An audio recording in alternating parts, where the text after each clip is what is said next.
शाम का समय था। आसमान में काले बादल घिरे थे और तेज बारिश हो रही थी। वहीं मछुआरा गणेश तालाब के किनारे बैठा अपनी फूटी किस्मत को कोस रहा था।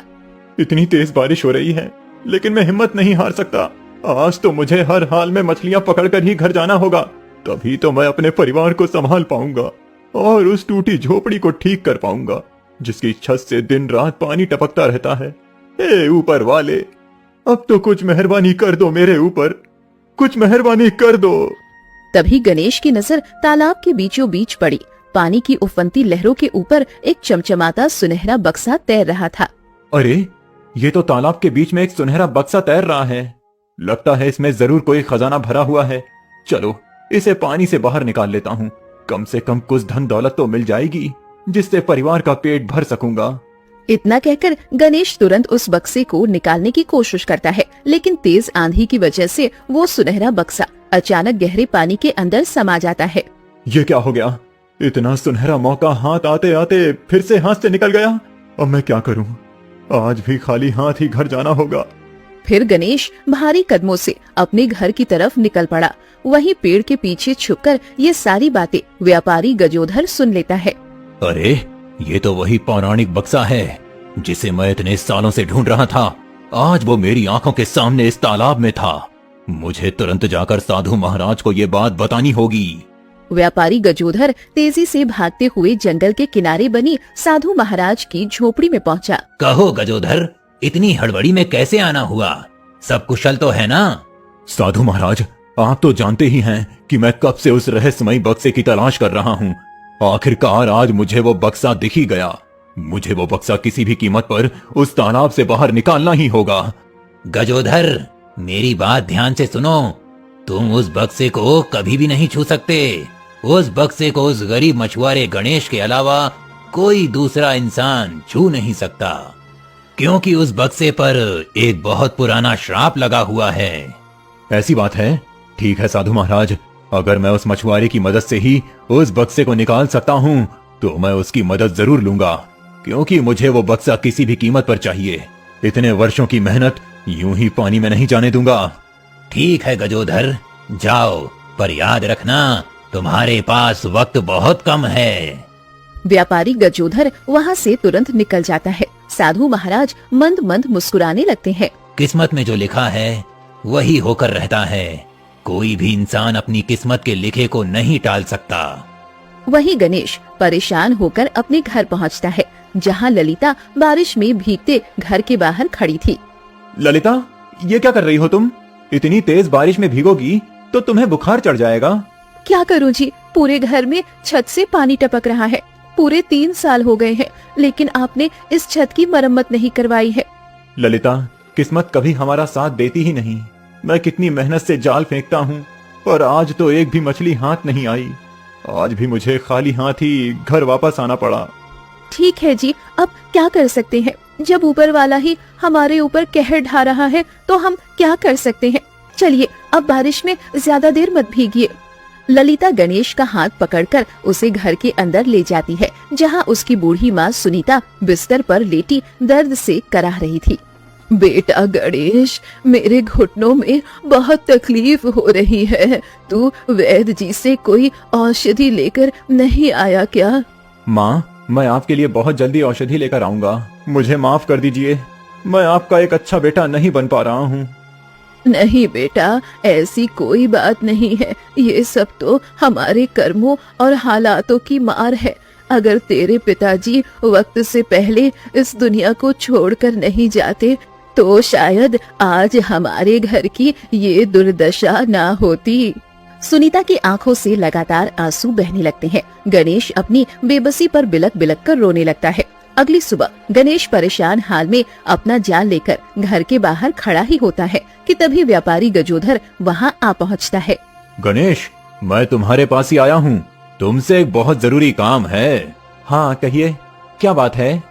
कल जो तुम तालाब में वो सुनहरा बक्सा निकालने की कोशिश कर रहे थे, मैंने वो सब देख लिया था। उस सुनहरे बक्से में अपार धन दौलत और खजाना भरा हुआ है। साधु महाराज ने बताया है कि उस श्रापित बक्से को सिर्फ तुम ही निकाल सकते हो। इसीलिए चलो, हम दोनों मिलकर वो बक्सा बाहर निकालते हैं। उसमें से कुछ धन मैं तुम्हें दे दूंगा जिससे तुम्हारी गरीबी दूर हो जाएगी और बाकी धन से मैं अपनी तकलीफें दूर कर लूंगा। ठीक है, मैं बक्सा निकालने के लिए तैयार हूँ। मेरे घर की हालत बहुत खराब है। अगर कुछ धन मिल जाएगा तो परिवार का सहारा हो जाएगा। फिर दोनों वहाँ से निकल पड़ते हैं और नाव पर बैठकर तालाब के बीचों बीच पहुँचते हैं। गणेश जैसे ही अपना जाल पानी में फेंकता है, जाल भारी हो जाता है। खींचने पर उसमें 2 बक्से फंसकर बाहर आते हैं, एक बड़ा सुनहरा बक्सा और दूसरा छोटा काला बक्सा। व्यापारी साहब, जल्दी से इन दोनों बक्सों को नाव पर खींच लीजिए। गजोधर जोर लगाकर दोनों बक्सों को नाव पर खींच लेता है। अच्छा हुआ जो 2 बक्से फंस गए। ये बड़ा सुनहरा बक्सा है, मैं रखूंगा। इसमें बहुत सारे सोने चांदी के जेवर होंगे। और ये छोटा काला बक्सा, इस बेवकूफ मछुआरे को थमा दूंगा। इसे क्या पता चलेगा कि इसमें खजाना है या नहीं। गजोधर तुरंत सुनहरे बक्से को अपने पास खींच लेता है। गणेश, ये छोटा काला बक्सा तुम ले लो, इसमें भी कुछ ना कुछ खजाना निकल ही जाएगा। आप ये क्या कह रहे हैं? इस सुनहरे बक्से में खजाना है और इस काले बक्से में क्या होगा? इसमें तो कुछ भी नहीं निकल रहा। आप ऐसा छल नहीं कर सकते। आपने मुझे धन देने का वादा किया था। ये बड़ा बक्सा मुझे दे दीजिए। मैंने अपना दिमाग लगाया और नाव लाया, तब जाकर ये बक्सा मिला है। इसीलिए ये सुनहरा बक्सा मेरा है। तुम ये काला बक्सा लो और यहाँ से चलते बनो। व्यापारी गजोधर सुनहरा बक्सा लेकर तेजी से वहाँ से चला जाता है। अगर मेरे नसीब में यही काला बक्सा लिखा है तो क्या करूं? मुझे यही लेकर जाना पड़ेगा। फिर गजोधर अपने घर पहुंचकर बड़े चाव से वो सुनहरा बक्सा खोलता है, लेकिन जैसे ही ढक्कन हटाता है उसके होश उड़ जाते हैं। बक्से में सोने चांदी की जगह सिर्फ आम पत्थर भरे हुए थे। ये क्या?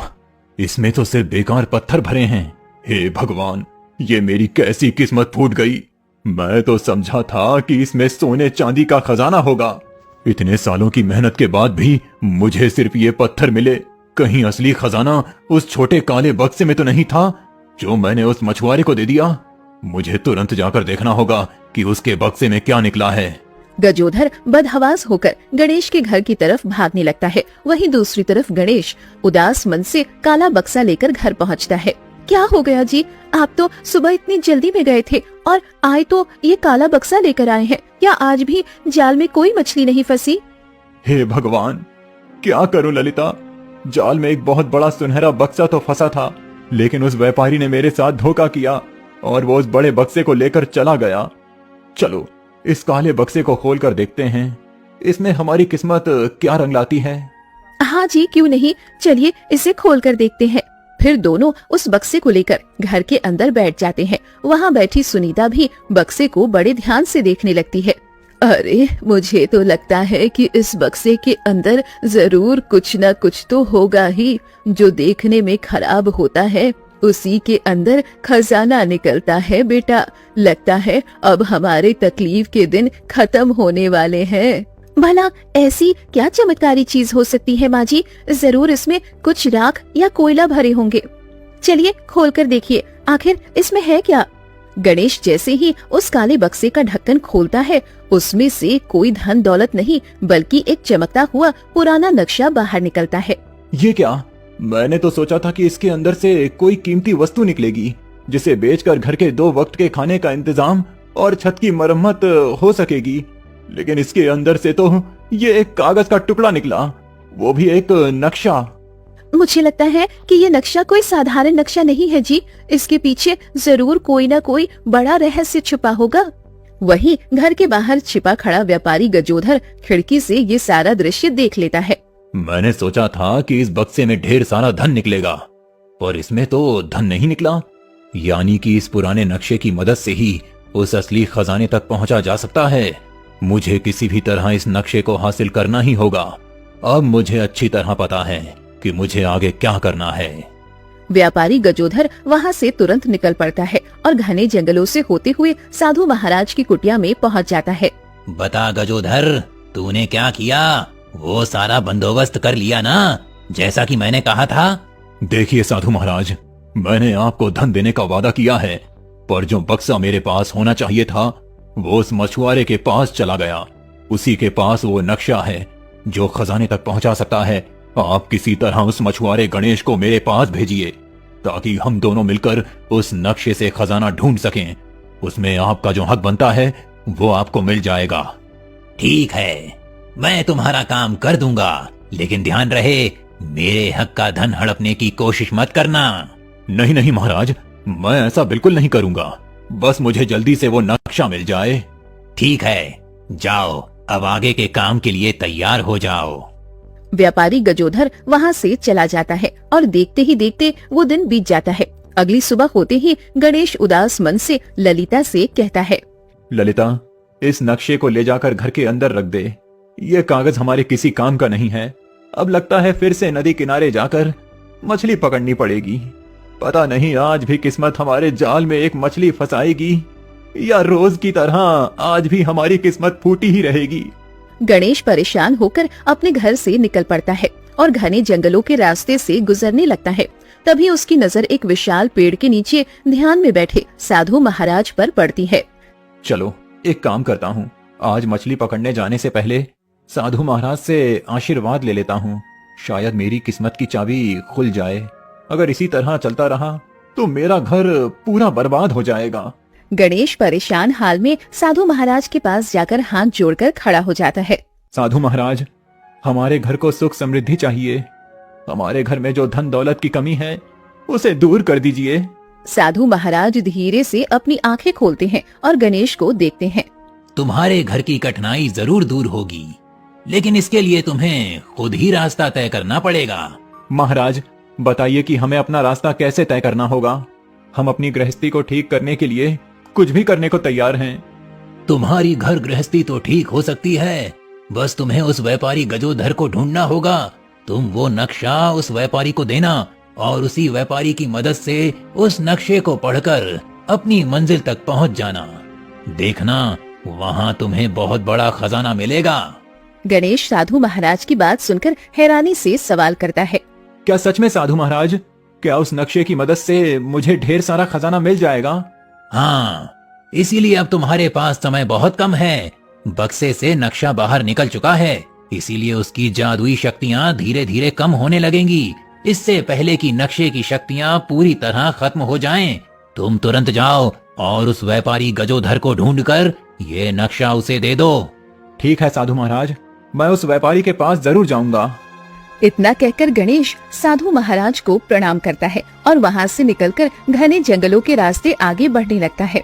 मैंने व्यापारी गजोधर को इसी रास्ते से जाते देखा था, पर यहाँ आसपास तो उनका कोई सुराग नजर नहीं आ रहा है। चलो आगे चलकर देखता हूँ। गणेश परेशान होकर थोड़ा और आगे बढ़ता है। जल्द ही वो गजोधर की बड़ी हवेली के बाहर पहुँच जाता है, जहाँ गजोधर बाहर ही बैठा हुआ था। गणेश को देखते ही गजोधर चौकन्ना हो जाता है। तो तुम यहाँ क्या करने आए हो मछुआरे? व्यापारी साहब, मैं आपके पास ही आ रहा था। हाँ, वो तो मुझे दिख ही रहा है कि तुम मेरे पास आ रहे हो, पर आने की वजह क्या है? मुझे पता चला है कि आपको उस नक्शे के बारे में सब जानकारी है। उस नक्शे की मदद से हम दोनों मिलकर खजाना ढूंढ सकते हैं। अगर वो खजाना मिल गया तो हम दोनों की जिंदगी अच्छे से कट जाएगी। मैं उस रास्ते पर नहीं जाने वाला भाई। उस नक्शे के रास्ते पर जो भी गया वो कभी जिंदा वापस नहीं आया। वहाँ बहुत खतरा है, तुम अकेले ही चले जाओ। व्यापारी साहब, ऐसा मत कहिए। मैं अकेले वहाँ कैसे जाऊंगा? आप किसी भी तरह मेरे साथ चलिए ना। उस खजाने से हमारे घर की गरीबी दूर हो जाएगी और स्थिति ठीक हो जाएगी। ठीक है, मैं तुम्हारे साथ चलने के लिए तैयार हूँ, लेकिन मेरी एक शर्त है। खजाने का आधे से ज्यादा हिस्सा मैं लूंगा और तुम्हें कुल धन का सिर्फ 1/3 हिस्सा मिलेगा। व्यापारी साहब, मेरा पूरा परिवार भूखा है। खाली हाथ रहने से अच्छा है कि 1/3 धन पाकर ही खुश रहूं। ठीक है, मुझे आपकी शर्त मंजूर है। ठीक है, तो जाओ और जल्दी से वो नक्शा लेकर आओ। कल सुबह की पहली किरण के साथ ही हम दोनों खजाने की तलाश में निकलेंगे। जी व्यापारी साहब, कल सुबह होते ही मैं वो नक्शा लेकर गांव की सीमा पर आपका इंतजार करूंगा। गणेश वहाँ से निकलकर सीधे अपने घर आ जाता है। उसे खाली हाथ आया देख ललिता पूछती है, क्या हुआ जी, आज भी जाल में मछलियाँ मिली या नहीं? ललिता, चिंता मत करो, अब हमारी किस्मत बदलने वाली है। उस नक्शे की बदौलत हमें बहुत बड़ा खजाना मिलने वाला है। अब हमें रोज रोज पैसों की तंगी से नहीं जूझना पड़ेगा। देखते ही देखते वो दिन भी बीत जाता है। अगली सुबह होते ही गणेश वो नक्शा लेकर गांव की सीमा पर पहुंचता है और व्यापारी गजोधर के साथ घने जंगलों की तरफ निकल पड़ता है। इस नक्शे के हिसाब से हमें पूर्व दिशा की ओर बढ़ना है, वहीं से आगे का रास्ता मिलेगा। हाँ क्यों नहीं, चलिए व्यापारी साहब आगे बढ़ते हैं। दोनों जंगल में आगे बढ़ते हैं। थोड़े ही दूर जाने के बाद उनके सामने दो अलग अलग रास्ते आ जाते हैं। इन दोनों रास्तों पर आगे बहुत खतरा है। एक काम करता हूँ, इस मछुआरे गणेश को बाएं रास्ते पर भेज देता हूँ और खुद सीधे रास्ते से निकल जाता हूँ। वैसे भी दोनों रास्ते आगे जाकर एक ही जगह मिलते हैं। क्या हुआ व्यापारी साहब, आप रुककर क्या सोचने लगे? चलिए हमें आगे चलना चाहिए। मैं सोच रहा हूँ कि तुम इस बाएं वाले रास्ते से चलो और मैं सीधे रास्ते से जाता हूँ। आगे चलकर अगर रास्ता बंद निकला तो समय बर्बाद नहीं होगा। ठीक है व्यापारी साहब, मैं इसी रास्ते से चला जाता हूँ। गणेश बाएं वाले रास्ते पर अकेला आगे बढ़ता है। थोड़े ही दूर जाने पर उस रास्ते में एक चिड़िया जख्मी हालत में तड़पती हुई मिलती है। ये तो एक बेचारी चिड़िया है जो जख्मी है, मुझे तुरंत इसकी मदद करनी चाहिए। गणेश पास ही उगी एक जड़ी बूटी के पत्ते तोड़कर उसका रस चिड़िया के घाव पर लगा देता है। थोड़ी देर में चिड़िया आंखें खोलती है। तुमने मेरी जान बचाई है दोस्त, बताओ मैं तुम्हारी क्या मदद कर सकती हूँ? अरे तुम तो इंसानों की तरह बोल रही हो। हाँ गणेश, मैं एक शिकारी से जान बचाकर भाग रही थी, तभी कांटों में उलझकर जख्मी हो गई थी। सुनो, तुम इस रास्ते पर आगे मत जाना, आगे बहुत ही खतरनाक कटीली झाड़ियाँ हैं। अगर उनका एक भी जहरीला कांटा तुम्हें चुभ गया तो तुम्हें बहुत नुकसान हो सकता है। तो फिर मैं आगे कैसे जाऊंगा? अगर वक्त पर नहीं पहुंचा तो मेरे घर वालों की ये आखिरी उम्मीद भी मेरे हाथ से चली जाएगी। वैसे तुम कहाँ जा रहे हो गणेश? बताओ, मैं तुम्हारी मदद कर सकती हूँ। तुमने आखिर मेरी जान बचाई है तो इतना तो कर ही सकती हूँ। मैं एक खजाने की तलाश में जा रहा हूँ जो इस जंगल के आखिरी छोर पर छुपा हुआ है। तब तो तुम ये बगल से गुजर रहे इस पतले रास्ते से चले जाओ। इस रास्ते से तुम बिना किसी खतरे के सही सलामत सीधे अपनी मंजिल के पास पहुँच जाओगे। गणेश चिड़िया का धन्यवाद करता है और पतले रास्ते से आगे बढ़ जाता है। आगे चलकर दोनों रास्ते फिर आपस में मिल जाते हैं।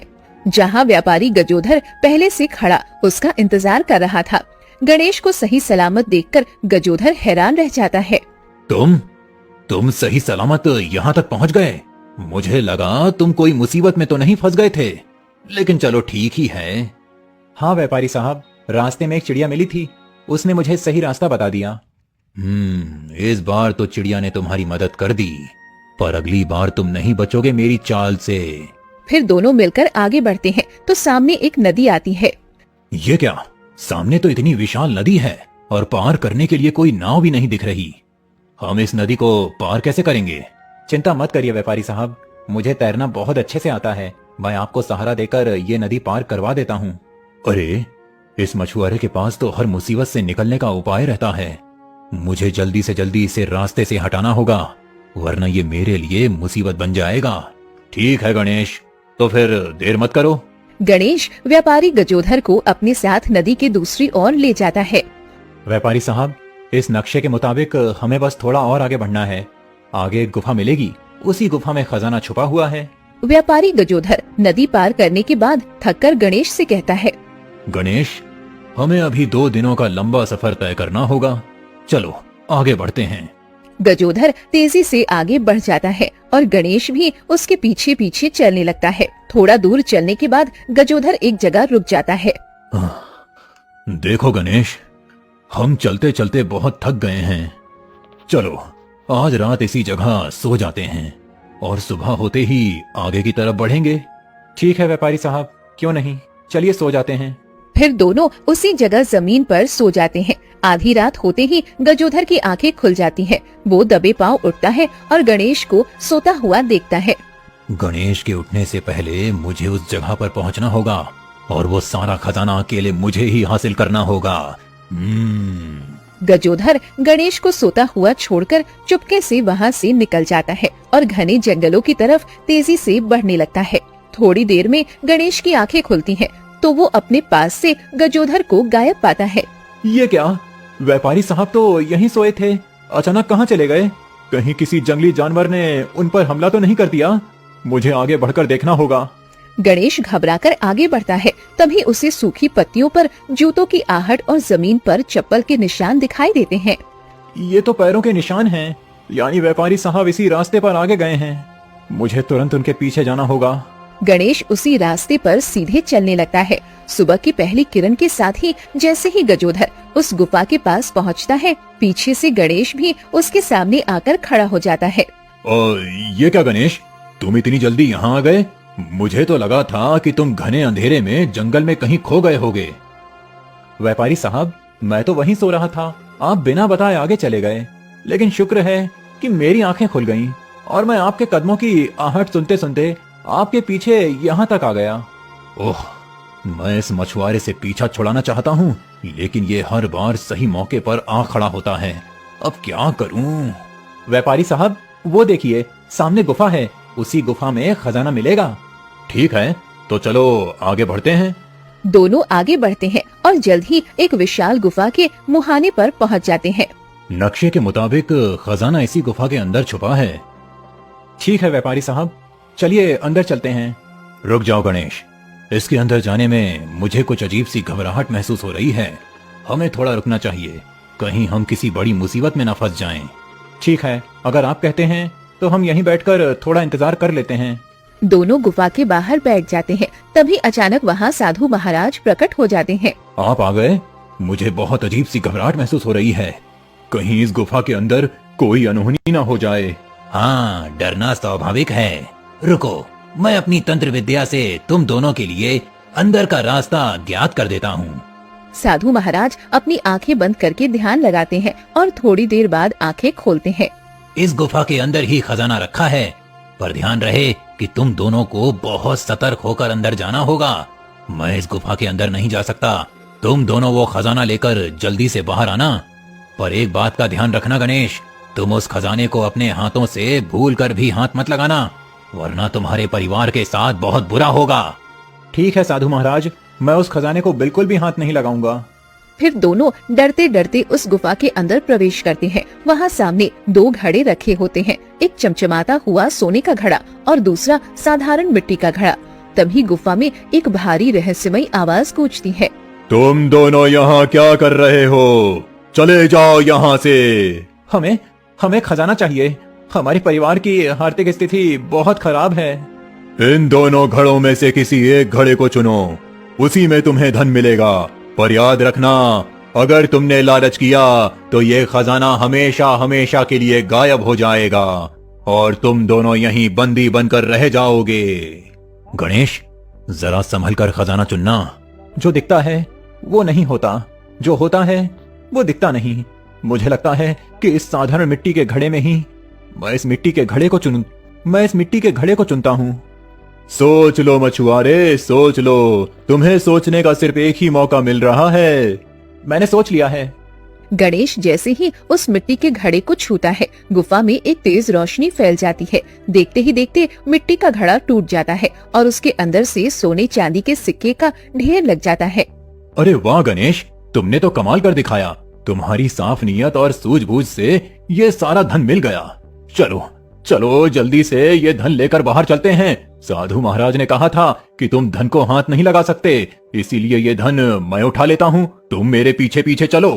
हाँ क्यों नहीं व्यापारी साहब, चलिए, हमें जल्दी से बाहर जाना होगा।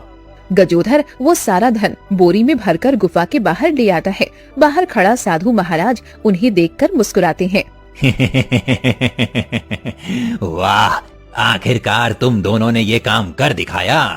व्यापारी साहब, इसमें से मुझे भी मेरा हिस्सा दे दीजिए ताकि मेरे परिवार की गरीबी दूर हो सके। नहीं गणेश, तुम इस धन को छू भी नहीं सकते। अगर तुमने इस धन को छुआ तो तुम्हारा पूरा परिवार इस दुनिया में नहीं रहेगा, सबके सब मारे जाएंगे। अब सोच लो, तुम्हें धन चाहिए या अपना परिवार? मुझे धन की तो बहुत आवश्यकता थी, लेकिन धन से कहीं ज्यादा कीमती मेरे लिए मेरी पत्नी और मेरी माँ हैं। मुझे यह धन नहीं चाहिए, मैं खाली हाथ ही अपने घर लौट जाऊंगा। गजोधर सारा धन बोरी में भरकर अपने कंधे पर लाद लेता है और तेजी से अपने घर की तरफ चला जाता है। साधु महाराज वहीं गायब हो जाते हैं। गणेश खाली हाथ दुखी मन से अपने गांव लौट आता है। गजोधर हवेली पहुंचकर खुशी से झूमने लगता है। बस सुबह होते ही मैं ये सारा धन गिनूंगा, गांव में एक बड़ा सा बंगला बनाऊंगा, ढेरों जमीनें खरीदूंगा और खूब नाम कमाऊंगा। अब तो मैं बहुत अमीर बन गया हूँ। चलो अब जल्दी से सो जाता हूँ। गजोधर धन की बोरी सिरहाने रखकर सो जाता है। वहीं दूसरी तरफ गणेश जब अपने घर पहुंचता है तो देखता है कि मूसलाधार बारिश और आंधी में उसकी कच्ची झोपड़ी पूरी तरह उड़ चुकी है। ललिता और बूढ़ी माँ सुनीता बारिश में भीग रही थी। ये क्या, तुम दोनों इस बारिश में भीग रही हो? आप इतने दिनों से कहाँ चले गए थे? मैं आपको ढूंढ रही थी। देखिए हमारी झोपड़ी उड़ गई। अब इस बारिश में हम कहाँ जाएंगे? मैं कैसा नालायक पति और बेटा हूँ जो तुम्हारे सिर पर एक छत भी नहीं दे सका। मुझे माफ कर दो ललिता, मुझे माफ कर दो। रात किसी तरह गुजर जाती है। अगली सुबह जैसे ही गजोधर की आँख खुलती है वो देखता है कि उसके सिरहाने रखी धन की बोरी गायब है। ये क्या, मैंने तो सारा धन यहीं रखा था। कहाँ गया मेरा धन? हे भगवान, नहीं नहीं, मेरा धन कहाँ चला गया? कहाँ चला गया मेरा धन? गजोधर पूरी हवेली और आसपास धन ढूंढता है पर उसे खजाने का एक सिक्का भी नहीं मिलता। जरूर किसी चोर ने मेरा धन चुरा लिया है। मैं उसे छोड़ूंगा नहीं। गजोधर गुस्से में चिल्लाता हुआ हवेली से बाहर निकलता है। तभी वो देखता है कि गांव के बीचों बीच एक बहुत बड़ी कोठी के सामने गांव वालों की भारी भीड़ जमा है। हाँ, यहाँ इतना बड़ा घर कब बन गया? गांव के सारे लोग यहाँ क्यों जमा हैं? चलो चल कर देखता हूँ। गजोधर भीड़ को चीरते हुए आगे बढ़ता है। कोठी के सामने का दृश्य देखकर उसके होश उड़ जाते हैं। सामने गणेश राजसी ठाठ से बैठा था। हवेली के अंदर उसकी पत्नी ललिता और बूढ़ी माँ सुनीता रानियों की तरह सजी धजी बैठी थी। ये क्या गणेश, तुम्हारे पास इतना सारा धन दौलत कहाँ से आ गया? अरे ओ गजोधर, तू नहीं जानता क्या? गणेश तो रातों रात अमीर बन गया। अब ये पूरे गांव का सबसे धनी व्यक्ति है। लगता है इसके हाथ किस्मत की चाबी लग गई है। सच सच बता गणेश, तूने ही मेरा सारा धन चुराया है ना? तभी भीड़ के बीच से साधु महाराज मुस्कुराते हुए बाहर आते हैं और गणेश के पास आकर खड़े हो जाते हैं। मूर्ख की यही पहचान होती है व्यापारी गजोधर। ये क्या साधु महाराज, आप इसके साथ हैं? कहीं आपने मुझे धोखा तो नहीं दिया? व्यापारी साहब, आपको शुरू से क्या लगता था कि आप मुझे ठग रहे हैं? सच तो ये है कि शुरू से ही मैं आपको ठगता रहा। ये मेरी बुद्धि का खेल था। नहीं, तुम झूठ बोल रहे हो। ये उस समय की बात है जब मैं तालाब में उस बक्से को पकड़ रहा था और मैंने आपको छुपकर देखते हुए सुन लिया था। अरे, मैं बक्सा निकाल रहा था और ये व्यापारी मुझे देखकर घने जंगलों की तरफ क्यों भाग रहा है? चलो इसका पीछा करके देखता हूँ, कहीं बक्से के बारे में इसे कुछ पता तो नहीं है। फिर गणेश गजोधर का पीछा करते हुए साधु महाराज की झोपड़ी के पास पहुंचता है और बाहर खड़ा होकर उन दोनों की सारी बातें सुन लेता है। गजोधर के जाने के बाद गणेश झोपड़ी के अंदर जाता है। तुम यहाँ क्या कर रहे हो गणेश? साधु महाराज, मैंने उस बक्से और खजाने के बारे में आप दोनों की सारी बातें सुन ली हैं। तो तुम अब क्या चाहते हो? मैं भी अपने परिवार की गरीबी दूर करना चाहता हूँ। मुझे मोहरा नहीं बनना है। मुझे भी वो धन चाहिए ताकि मैं गरीब और दुखी लोगों की मदद कर सकूं। पर ये लालची व्यापारी रास्ता किसी को आसानी से नहीं बताएगा। तुम वैसा ही करो जैसा मैं कहता हूँ। ठीक है साधु महाराज, उसे लगेगा कि वो मुझे बेवकूफ बना रहा है, पर असल में हम उसे ठगेंगे। हाँ, अब तुम उसके सामने ऐसे ही अनजान बने रहो जैसे कुछ जानते ही ना हो। इससे तुम्हारा भी भला होगा और मेरा भी। तब से हम दोनों मिलकर चाल चल रहे थे और तुम्हें अपनी उंगलियों के इशारों पर नचा रहे थे। तुम लोगों ने मेरे साथ ठीक नहीं किया। मुझे मेरा सारा धन वापस चाहिए। अब तो मैंने अपने लिए ये घर बना लिया है और बाकी का बचा धन साधु महाराज ने जरूरतमंदों में बांट दिया है। अब कुछ नहीं बचा व्यापारी साहब, बस हाथ मलते रह जाइए। इसीलिए कहते हैं कि लालच बुरी बला होती है। ये सुनते ही सारे गांव वाले जोर जोर से हंसने लगते हैं। अरे व्यापारी, तू तो कहता था कि पूरे गांव में सबसे बुद्धिमान तू ही है। आज एक साधारण मछुआरे ने तुझे बेवकूफ बना दिया। हाँ, अपनी बुद्धि पर इतना घमंड नहीं करना चाहिए गजोधर। आज तुझे अपनी ही चाल का नतीजा मिल गया। मैं तुम दोनों को छोड़ूंगा नहीं। तुम दोनों ने पूरे गांव के सामने मुझे मूर्ख बना दिया। व्यापारी गजोधर अपना सा मुंह लेकर वहाँ से चला जाता है। गणेश, तुमने बहुत दुख तकलीफें झेली हैं। अब तुम्हारी सारी गरीबी दूर हो गई है। साधु महाराज, आपने मुझे जो धन दिया है उससे मैं गांव के सभी गरीब दुखियारों की मदद करना चाहता हूँ और सबके लिए पक्के घर बनाना चाहता हूँ। ये हुई ना बात। धन मिलने के बाद भी अपनों को नहीं भूलना चाहिए। तुम अपना काम करो, मैं भी पीड़ितों की मदद के लिए निकलता हूँ। साधु महाराज वहाँ से चले जाते हैं। गांव वाले गणेश की प्रशंसा करने लगते हैं। सच में गणेश, तू अमीर बनने के बाद भी हम गरीबों के बारे में सोच रहा है। तू बहुत महान है। नहीं, मैं तो बस वही कर रहा हूँ जो एक आम इंसान को करना चाहिए। मैं कोई महान नहीं हूँ। मैंने जो तकलीफें सही हैं, वो तकलीफें मैं आप लोगों को कभी नहीं सहने दूंगा। गणेश मुस्कुराने लगता है। वो बचे हुए धन से गांव के सभी गरीब परिवारों के लिए पक्के घर बनवाता है और अपने परिवार के साथ खुशी खुशी रहने लगता है। वहीं लालची व्यापारी गजोधर जीवन भर हाथ मलता रह जाता है।